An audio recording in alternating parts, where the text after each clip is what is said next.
全民穿越公路求生，那阴影具有几十米高，如同山岳一般。光是站在对方的面前，苍小空都感觉到一股恐惧从脚尖一直蔓延到后脑。在病毒通道的入口位置，有一只巨大的变异生物在驻守。这变异生物很像哥斯拉，那如同哥斯拉一般的生物猛地抬起了右脚踩了下去，一辆跑得飞快的斯特瑞克步兵战车就直接被踩成了碎片。散开，快散开！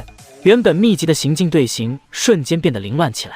如同被狮子追逐的羊群，怪兽又是一声怒吼，硕大的尾巴横扫了过去。只见巨大的尾巴如同钢铁长龙一般横扫而过，十几辆车子躲避不及，瞬间被碾成碎片。原本苍小空也刚好处于这个范围之内，只不过他的蜘蛛车子十分的灵活，手疾眼快的跳了起来，躲过了这一记横扫。躲过这次攻击之后，苍小空控制着蜘蛛车转身就跑。蜘蛛车体型小，速度快，三窜两纵之下就躲入了烟尘之中，不见了踪影。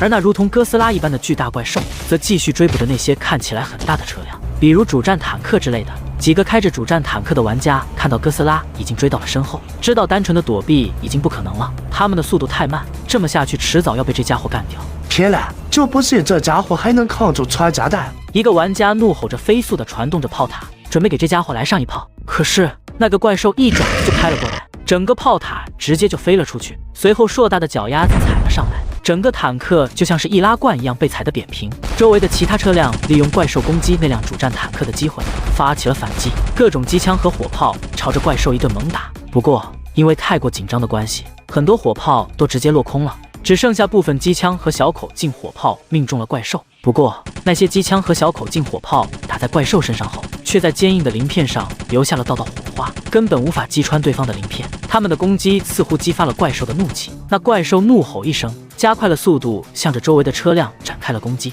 一时间，车队之中人仰马翻，时不时就有车辆被尾巴扫成碎片，或者被踩成肉饼。一个庞大的车队一眨眼的功夫就被一只怪兽杀散，变得溃不成军，仓皇逃命。还真是废物，这么多人被一只怪物给吓唬住了。通过观察发现，那些小口径的火炮对于这只怪兽来说并非没有一点的杀伤。要是换成100毫米以上的大口径的火炮，就能造成巨大的伤害。如果换成导弹的话，估计一轮齐射下去，不死也要重伤，怎么也不至于被一只怪兽追着跑。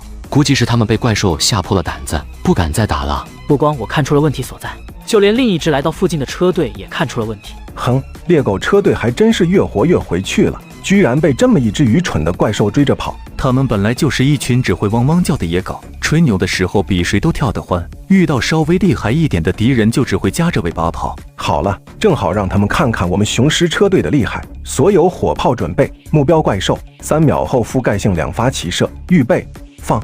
怪兽嘶吼了一声，身上几处被炮弹命中，多处鳞片碎裂，有几处甚至直接击破了鳞片，在皮肤上留下的深深的伤口。果然有效，装填弹药，准备齐射，争取几轮之后干掉他。你们也来凑热闹了，正好，我还想着怎么一举把你们也干掉呢。正好你们自己送上门来了。忽然，我看到了车队里有一个熟悉的身影，立刻发了一条私信给赵婉婉。立刻撤离。赵婉婉看了一眼私信，立刻一挂到档，车子飞速的向后退去。她的动作引发了一些人的疑惑。你要干嘛去？赵婉婉并不回答，反而加快了动作。几个玩家见状，想要去追。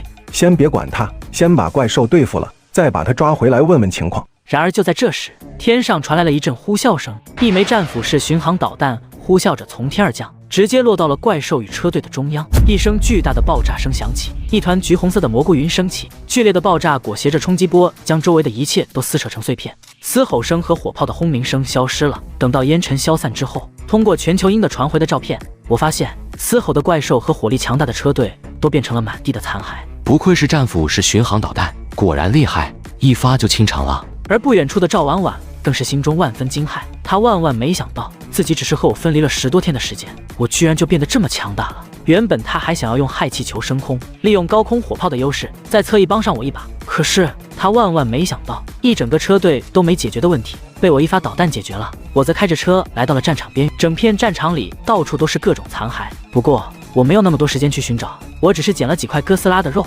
当做研究样品，便直接驱车离开了。现在我最重要的目标就是穿过病毒通道，跳出病毒的包围圈。我一头钻进了病毒通道里。所谓的病毒通道，只不过是一道10多公里宽、50多公里长的一道缺口，两侧都是浓郁的病毒云雾，只有这一片狭小的区域尚未被污染。不过通道两侧的病毒云雾正在缓慢的推进，看速度最多到今天晚上就会将这里彻底覆盖。装甲车急速在崎岖不平的丘陵上行驶着，就在我准备一脚油门冲上一个丘陵的顶端的时候，小心，丘陵顶端后面藏着一只巨大的魔猿，正准备偷袭你，请小心规避。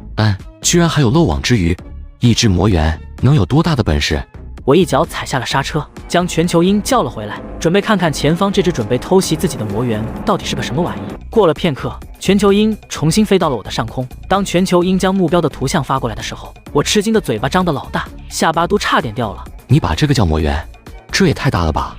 这家伙身高至少有15、16米的样子，胳膊比家用汽车还粗壮，浑身满是灰黑色的毛发，几乎和附近的岩石一个颜色，身上的热源也比较低，这也是第一次全球鹰将其忽略了的原因之一。这家伙肯定不是自然生成的，一定又是联合制药那些家伙制作的怪物，这智商够高的，都会埋伏了。我想了想，利用全球鹰做引导，直接对着那枚魔猿发射了2枚阿达兹导弹，导弹腾空而起。谁知导弹发射的刹那，那只魔猿忽然从丘陵后面跳了起来，急速向着我扑了过来。我手疾眼快，立刻按下了激光发射器，一道炽热的激光激射而出，直接贯穿了魔猿的脑袋。魔猿晃悠了2下，身体向前栽去。我见状，连忙挂倒档，急速后退。这时，那2枚阿达兹导弹从天空中落下，击中了魔猿，2声剧烈的爆炸声响起，魔猿的尸体被炸成了碎片。有2把刷子，看来得加强侦查才行。以后哪怕是哺乳动物，也要纳入重点监控的目标之中。从魔猿的尸体上割下来几块研究样品，我开着车继续踏上了路途。